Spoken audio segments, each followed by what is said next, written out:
traffic jam as people approach it, plus the fact that most of those cultural institutions, well, if museums not, but if they were the symphony and things like that, would be used at night anyway.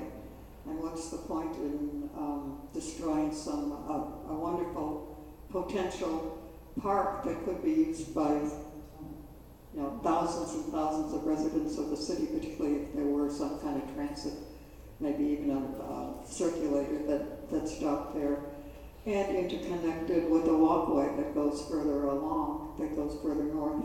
And one of the best things that any city can have is a long waterfront walkway. And I think it would really be missing the opportunity to have a fantastic urban seaside park to put these other uses into it, which would be better off in other locations.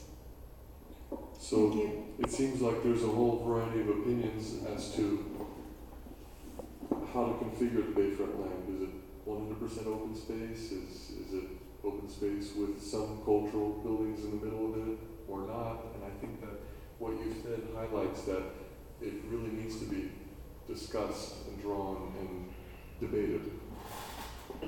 Thank you. One of the things I wanted to mention, and it's been in the planning stages for a long time. I was on the Citizens Committee for the Metropolitan Planning Organization 1994, and we were discussing a bridge at the end of 10th Street that'll go across to North Longboat Key. And I think that's going to have to be an integral part of your planning. I was talking to the Metropolitan Planning Organization director when he made the presentation here before, and he told me that they're back working on that very seriously now. And one of the problems with that is all that traffic in downtown is all that traffic at 41 and John Ringling Causeway. You don't mean North Longboat Key, is what you said. From 10th Street to North Longboat Key, will traverse the entire bay and go up it. Right. The problem you've got is the traffic on North Longboat Key goes to Home Beach on the north end, and then on the south end it comes across the John Ringling Bridge. But in order to get the Longboat Key traffic off of St. Armand's Circle, or off through, you got to bring it through St. Armand's Circle, and that's not going to happen during the major storm. The high tide is at the bottom of the inlets on St. Armand's Circle right now. That's a 7-mile bridge you're talking about being constructed. That's exactly right. Hold They're on. talking about building it. You happened to mention on one of the slides about a transit across one of the big highways. I don't know if it was in Miami or what, how they tackled that problem, like 41 has. Well, did they tackle it? They didn't. They resisted the temptation to put pedestrian overpasses. So overpasses, pedestrian overpasses. This is the hardest thing to tell crowds who are asking for pedestrian overpasses. So I've had a lot of people say, well, we want an overpass over Tannery Trail and make it pedestrian friendly. I say this because I love Sarasota, and it's part of tough love, is that pedestrian overpasses do not make cities more pedestrian friendly. They do the opposite. So they've been discredited as a method for getting crossability and access from one side of a roadway to the other. And there's a series of complex reasons. And I'll touch on 3 of them so that you know that I'm not just making it up.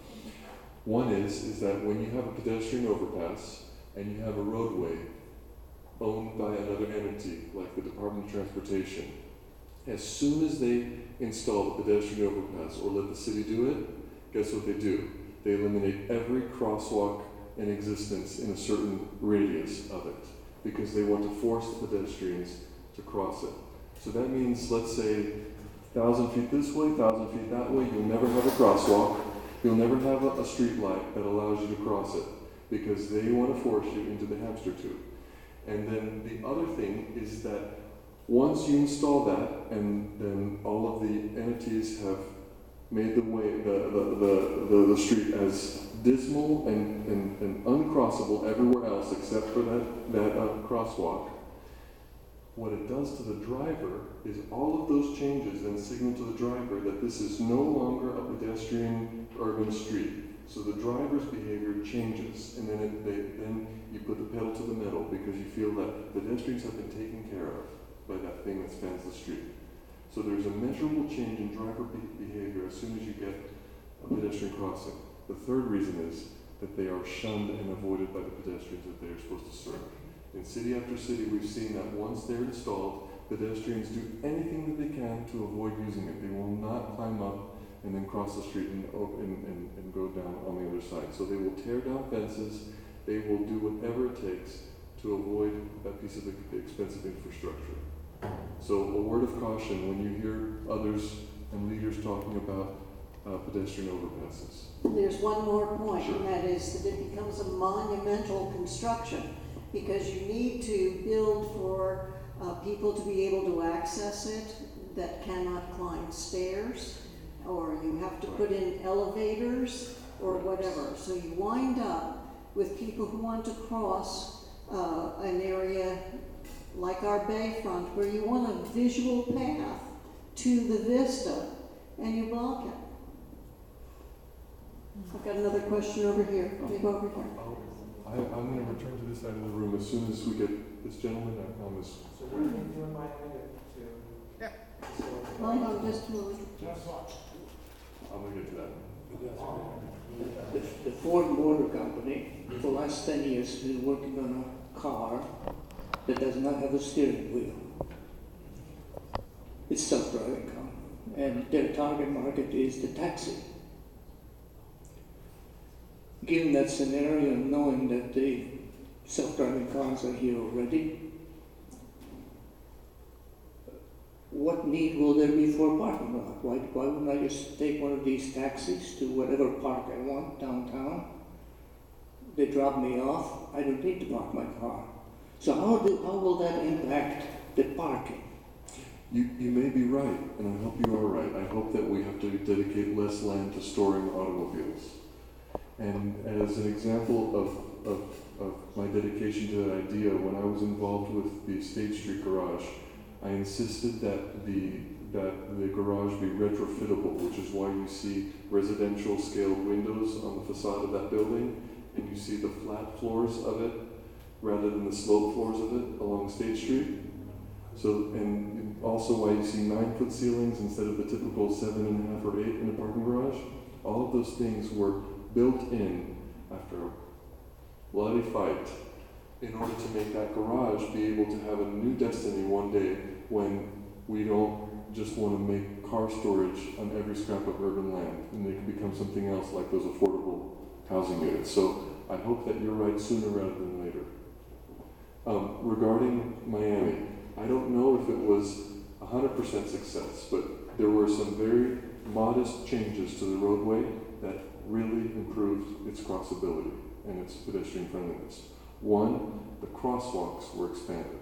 So when you look at Barcelona or Paris or the seaside of Rio or these places that are international destinations where there's big roadways, big boulevards, yet people are happily crossing them, you say, well, what gives? We have, the Champs-Élysées is 200 feet wide, yet there's throngs of people crossing it, happy with a smile on their face. It's designed differently. The crosswalks are 30 feet wide, not our miserable 8 feet wide. They actually have enough timing in the signal to get across. A simple thing like that. In Washington, D.C., Pennsylvania Avenue, or M Street, or K Street, 45 to 60 seconds, not 5 seconds. So timing of the lights, the size of the crosswalks, the presence of good architecture, wide sidewalks, street trees, you will happily cross a boulevard that has a lot of traffic in several lanes. And it's just a matter of getting all those details together by somebody who knows how to compose them, and you will have a crossable Tamiami Trail. But you probably won't have it if you leave it in the hands of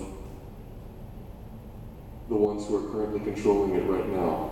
which some of them haven't even experienced Barcelona, so when you say design it like Barcelona, their eyes glaze over. So this is not to be a snob, but you have to be able to get somebody who understands the precedent to design the roadway. Just a comment and then I'll make Yes. it. One, the new college has an overpass, it's the only one. Fantastic. I was totally against it. I don't even notice I'm going over it, and I tried to cross it on the road one time, and I go, never again am I going to do this. So that worked in the University of Florida. They had an underpass, Yes. and you barely could see it. And man, I used that a lot. It was just safe and everything. The point I wanted to make was you gave a lecture and you showed all these cities and you said the 10% on the personal property could be translated into. The problem I have with the comp plan is it doesn't have these receiving, the sending areas for the development rights. So if you're going to have a piece of property and it's going to accept a lot of water, it can't be any piece of property. It has to be one associated with the water flow. And so those are strategically located. And so the county or the city designates all this high density, makes the property completely unaffordable for the open space, doesn't designate the open space, and because there's no designated open space, you don't have the buildings around it that would benefit from the park. So that my point, you're an urban designer, and this is sort of like designed by code, but there's no actual design. And so if you don't have those receiving areas and the design, the individual 10%ers aren't gonna, it's not gonna self-organize. What you're saying is that a code needs to be implementing a vision. That's right. And we don't right now have a citywide vision of a master plan. Great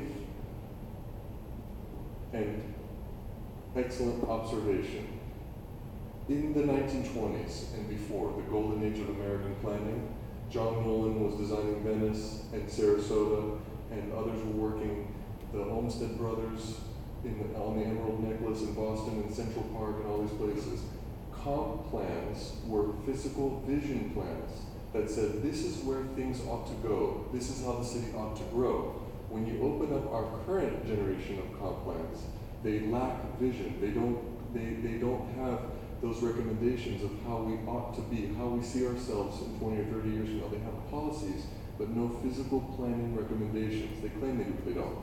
So if you look at the latest generation of new urbanist comp plans, and there's only 3 or 4 now in the whole country because it's a new science, reviving that old art, we were turning back to John Nolan and that generation of the 1920s and saying, and it gets civic art, comes back into the comp plan. So it says, this is where we want to acquire parks.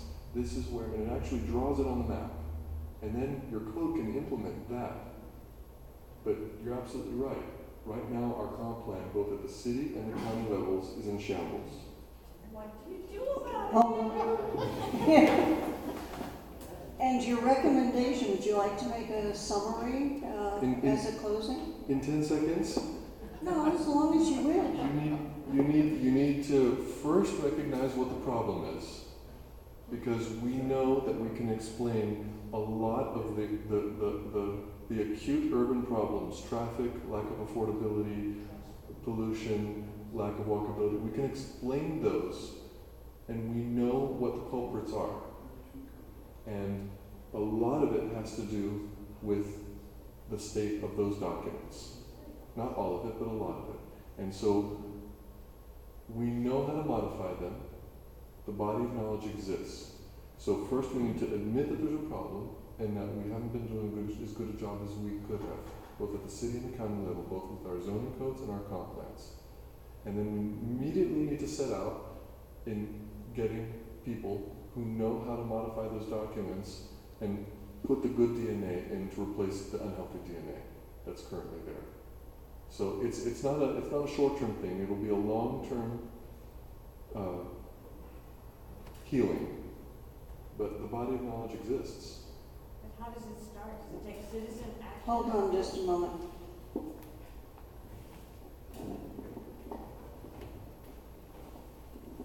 You've identified the problem, and we all agree with it. But the problem is, how do you start the process of change when you have a city that is absolutely entrenched in its own mire, that nothing is changing? We know it, we know who's there, and we know what they don't want to do, and what they're not interested in. You know, we have a comp plan that's obsolete, and it's past time to review it. So do we need a citizen revolution storming the gates, you know, with 1,000 people insisting that they make change, or what? I know I'm going to regret this. I know. So sorry to ask. I'm speaking amongst friends, and I have. No, wait a minute, you're on videotape and I'm on you're going to be videotape. on the internet. And I'll be on the internet. Okay. So let me Well, pause and see how I can make this. Maybe we should scratch this. No, I'm gonna be kind. Be I'll diplomatic. be diplomatic. I will. Kathy is my conscience. When you take your frustration about the sorry state of the documents that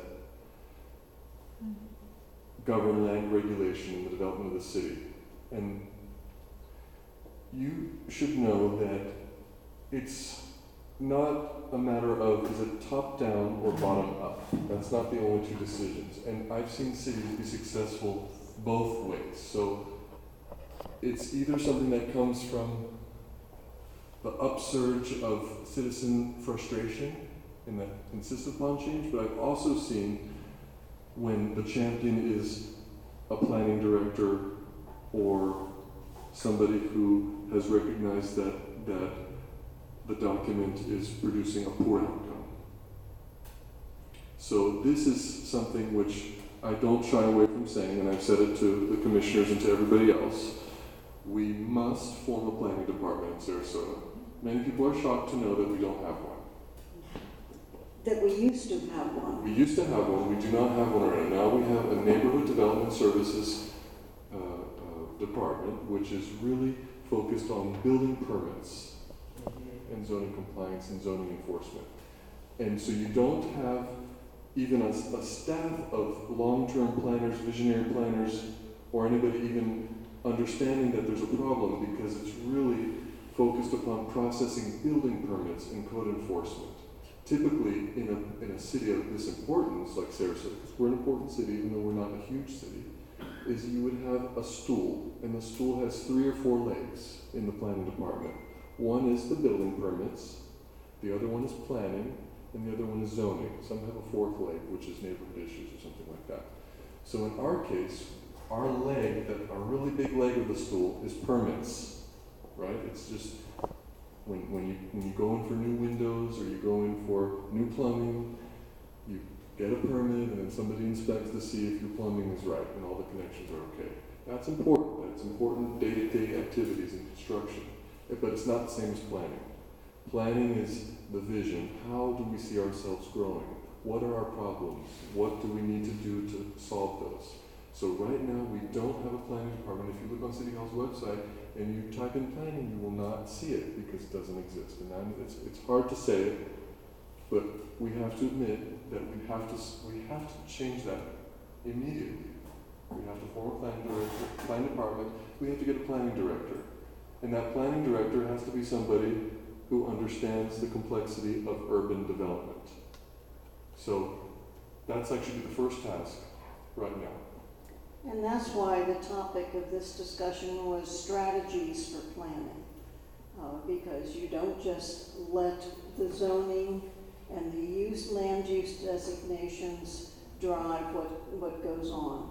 You need to make up your mind what you want the city to be and to go for it. The city has a large number of citizens that are very active, and they've been able to overcome issues like this previously, and I'm sure that we can do it again. Do you have another question? Hold on just a moment.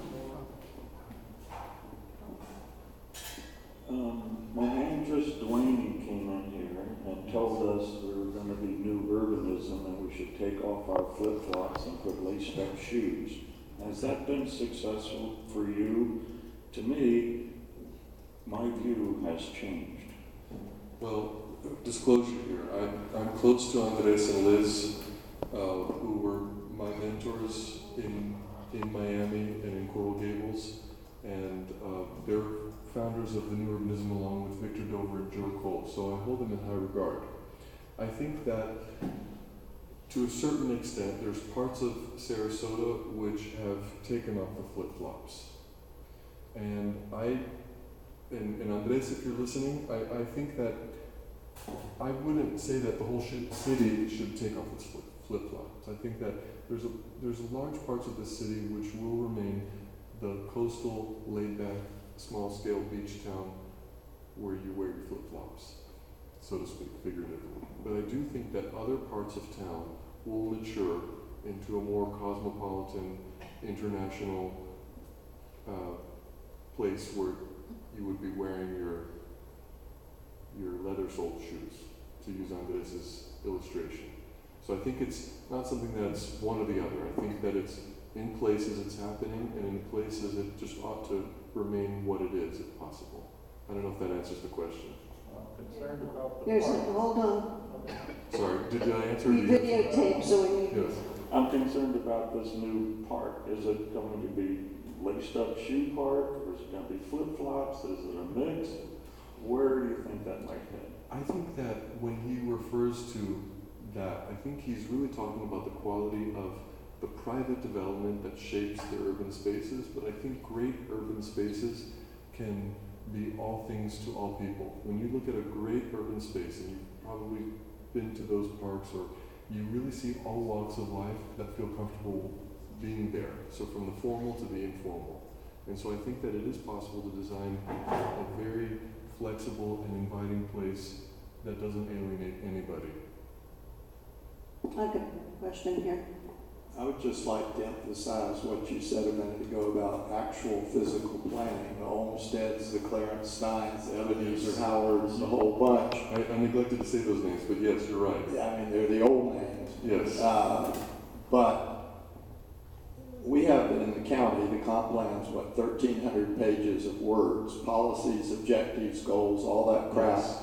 And the problem is, it doesn't give you anything. No physical planning contained. No physical planning, and as you mentioned, the Nolan thing. And until we start actually drawing what we want, in other words, in designating where and how things go, where the spaces are, and the types of buildings, and then those are what get built, we're always going to be fighting the same old thing, and basically it's developers wanting to get rezones to increase the value of the property, and then they sell the package to somebody else to build it, et cetera, et cetera.